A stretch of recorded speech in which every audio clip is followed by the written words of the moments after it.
How's it going, everyone? Thank you for checking out this video. I'm really nervous and excited to finally get this thing to go underway, but I hope you sit back and enjoy and yeah, check it out. So as you can tell from the title, this is what I look forward to in Halo 6. Pretty much all the things that I wanted to see or things that I thought maybe Halo 6 needed. I'm going to go over proximity chat, teabagging, crouching and ducking, accuracy stat, leaning, spawning, ranks, and clamber pause. My Halo experience for the campaign really goes like this.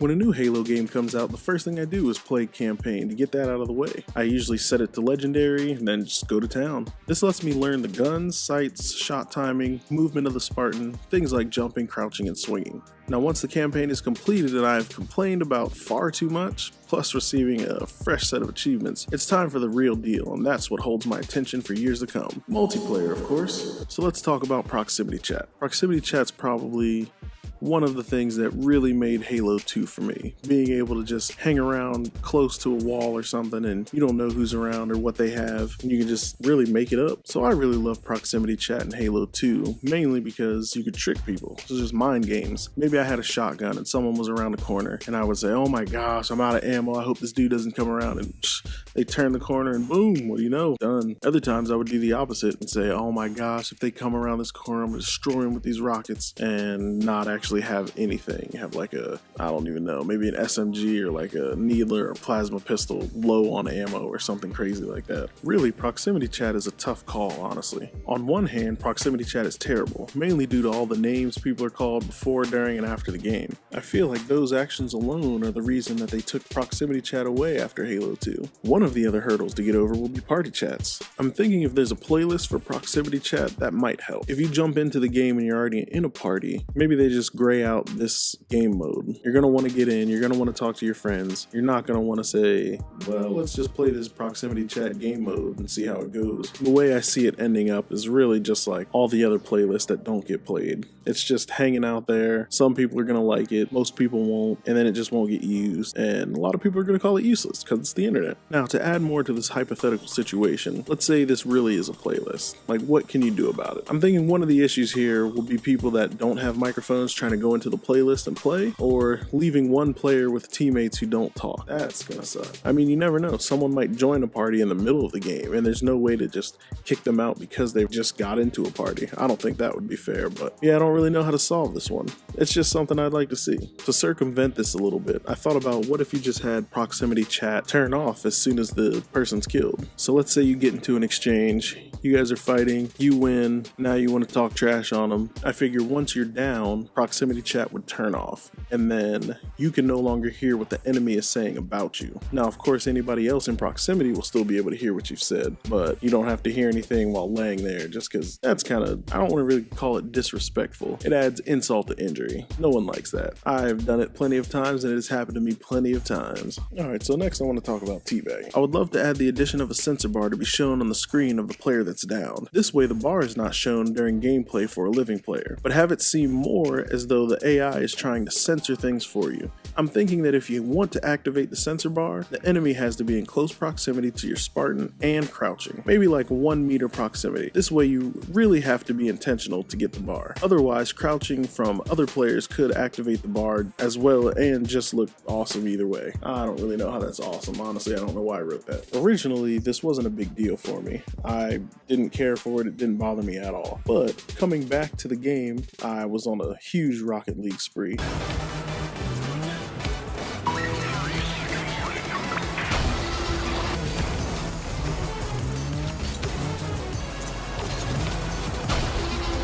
Coming back to the game, one of the first things after I came back, I was getting lit up because I didn't have my skills anymore. I'm getting lit up, I get killed, I get teabagged, and I was like, oh, that's right. If I could just not see this, I would love it. The next thing is crouching and ducking. So when you press B to melee an opponent and the opponent crouches, I believe the hit should whiff. As it stands, if you're in front of an opponent and they crouch, when you melee, you'll still make contact. In my opinion though, that shouldn't happen. When facing other players, using a crouch mixed in with a strafe is a really good addition to strafe tactics. But if you don't hold B long enough, the crouch won't be complete, and you'll just bob your head right up in their reticle area. Consider you're a 2 meter tall, what's that, like 6'6" Olympian, because I believe that's what they are. When you duck or crouch, you should be way out of the reticle range. Just to go back to Halo 2, when you press B around the same time or right before the opponent's melee, you could avoid completely, pretty much like Ippo, if you've ever seen Makunouchi Ippo.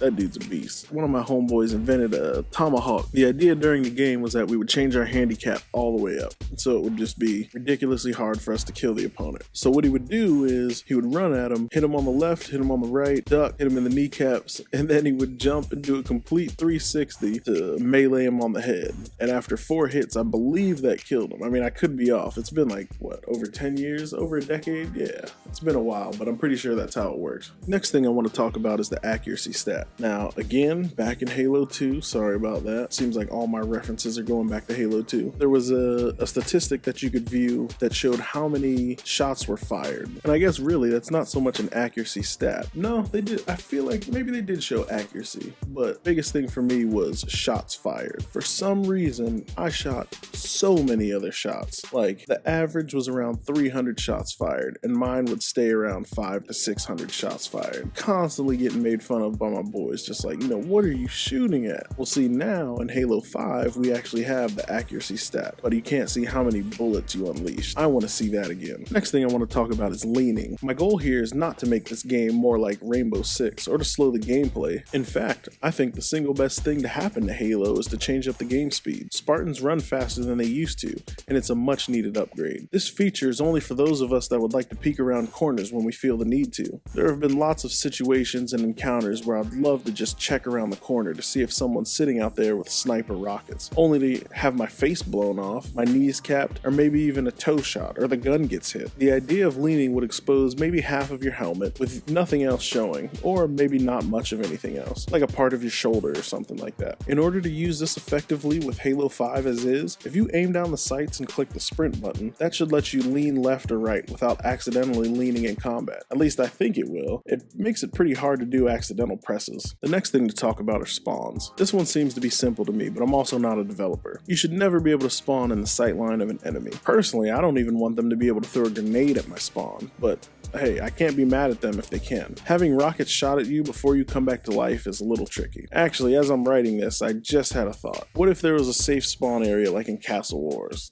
You know what? No. Because they could still just sit right outside with rockets waiting for you. Well, there could be multiple spawn points that have safe releases. Yeah, I'm not a fan of this one either. I guess the real deal is just to make a map that has spawns with no direct lines of sight, as well as having a proximity of detecting enemies. This way, when you come back, it would already be able to check to see if an enemy's around and then spawn you if you were safe. Now, I feel like that's probably how it already is, and then people are just good enough to find out where the spawn locations are, lob nades there beforehand, or get into a position where you can tag them anyway. But that's still my hope. To die and respawn getting nade shot or just shot at sucks. But the truth of the matter on how to fix this is still a mystery. I don't believe I have a good enough strategy to counter this problem, but it's still a problem I'd love to see fixed. Next, I want to talk about ranks. Slayer seems to be the most populated game type in the Halo series, and playing Slayer is my game type of choice. I'm okay with playing ranked Slayer when I'm not on a hot streak, and if I'm playing terrible. The issue at hand seems to be the people that are playing ranked, and are either way better or not as good, usually due to joining a game with a party. So big spoiler here,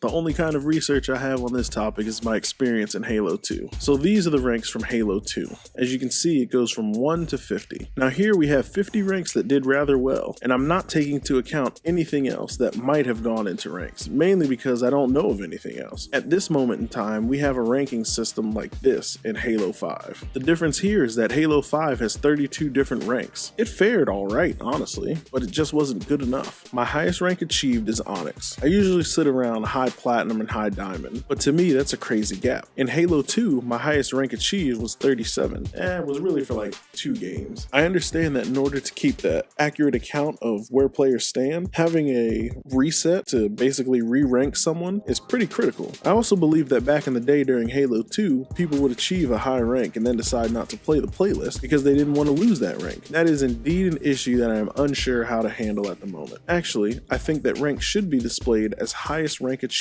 during Halo 6. The ranks could also be reset again with people knowing what a person's top rank has been in the past. I would still like to see a change to the ranking system though, be it more ranks in general. I was trying to get to the point of how my skills stayed between 28 and 30 as an average. On the regular, I would handle 33s and 34s while being almost annihilated facing true 36s. I say true because of people that are either carrying friends or friends being carried. Now, we also have Smurf accounts, and those pretty much destroy every bit of trying to do this correctly. If you have a plethora of ranks to keep people separated from outliers, like people with Smurf accounts, I think they should keep some of the old ranks, really all of them. If they kept Bronze, Silver, Gold, Platinum, Diamond, Onyx, and Champion, that would be great. I would just like to volunteer a few extras though. Rock, Lead, Iron, Silicone, Tin, Titanium, Nickel, Cobalt, and Tungsten. Now, that might be pretty crazy to say. With these new ranks, there should also be new tiers for each rank. If you had non-metals, ore metals, lanthanoids, actinoids, and transition metals, those might help differentiate where someone stands in the system. Now don't get it twisted, I'm not up on my chemistry. I had to look this stuff up. If you're a non-metal, like a gas and solid with differing chemistry, you have no business in this category anymore. Poor metals, they're like soft metals with some non-metal characteristics. You're not doing as good as you should at this rank and you're about to lose it. Lanthanoids, they're reactive metals with a similar chemistry. This is probably where you belong. Actinoids, many of these are made in nuclear reactors. It's time for you to change is what I'm getting at here. Transition metals, they're tough, versatile metals that are easy to shape. That should mean that you're getting close to ranking up. So just to reiterate, my belief here is if we have more ranks to sift between, finding players of your caliber should work out pretty well, especially in multiplayer ranks. Also, if the ranks weren't reset so often, maybe 2 times a year, this will allow you to truly stand in arena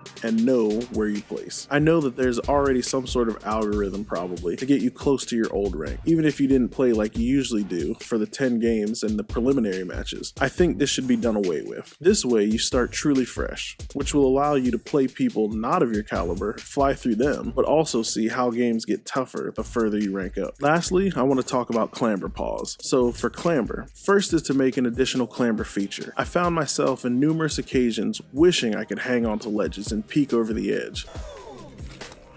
This clip right here is an okay example of me wanting to be on the edge. I believe the guy left me alone on purpose because he knew I was dead. In my perfect scenario, I would have loved to hang there on the edge and have my shield come back. Or hey, maybe if you're hanging on the ledge, then your shield doesn't come back. I would also like to see fingers on the ledge that you can shoot at to make the person fall off if they're hanging, as well as being able to scoot left or right. For simplicity's sake, let's say you go to clamber on something. You're running up to a wall. Now normally you would run, jump, and press A to clamber. Now I think instead of just clambering over, you should, as soon as you hit A, it makes you hang there. This way you have to press A again to scale the wall. I think that's fine. Now once you're on the edge hanging, you should be able to use a thumbstick to shimmy left or right across the ledge. If you shimmy, the weapon shouldn't be usable. Pressing A should let you scale the wall, like I said earlier. Pressing B or clicking in the scope, I think the player should turn around with the weapon drawn. If you move the thumbstick down and press A, then that should probably let you drop off the edge. The animation here I think would be pretty cool. If you go to turn while you're hanging on the edge, it should go into third person, like the Spartan charge. They should have the Spartan place the gun on the magnetic patch on the back while you're hanging from the ledge. They should have you do hand over hand while shimmying. When B or scope has been activated to turn around, one hand grabs the gun. Because one arm should not let you turn all the way around when hanging from the edge or a ledge, aiming should be around 255 degrees to about 30 degrees on the left side, and 105 degrees to 330 degrees when looking to the right. well, that's really it. Those are my thoughts for what Halo 6 needs, and after reviewing this, I'm seeing that I'm trying to bring back Halo 2 in certain ways. That's things. I hope you enjoyed this video, and it was actually really fun to make, so let me know your questions, concerns, and leave a comment below. Till next time, take it easy. Well, dude, there you have it.